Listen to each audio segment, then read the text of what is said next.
I feel that the self-identified project has gone well for me, but I struggled at the start to gather ideas, but then I came up with the idea to mix drawing with the photography, like the German artist Ben Heim does.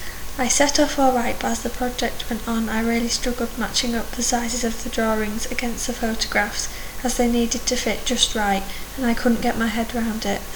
About 2 weeks into the project, I decided to change my idea and focus fully on photography, which is what I love to do anyway. I looked at many artists such as William Eggleston, David Bailey and Linda McCartney and more. All of these artists' photography was based around old-fashioned looking photographs, some from the 1960s, which is then what I focused on to produce my final photographs. I love the vintage look and how photographs have the bluey green effect that makes them look sort of retro and vintage. I also love the black and white grainy effect on photos from the 60s, and this is the style that I created my final photographs around.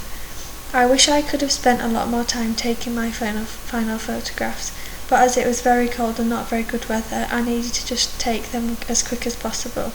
If this project had been later on in the course, it would have been better for me, as there would have been many more settings and sceneries for me to take my final photographs in.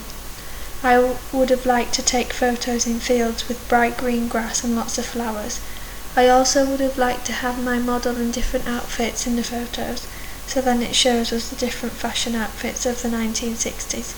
Another thing I am a bit disappointed about is that in my plan I said I would have a guitar in every one of my final photos, but it proved a bit difficult to do, as I couldn't carry it with me to college and then where I took my photos. I then thought that I could Photoshop it in each photo, but when I went to do that there wasn't enough room for it to sit anywhere in the photos. Overall I think it did go well, however I would have just liked it to have more of the details I spoke about. If I were to carry this project on, I would definitely make sure everything was included to make it end up being perfect and exactly how I plan it to be.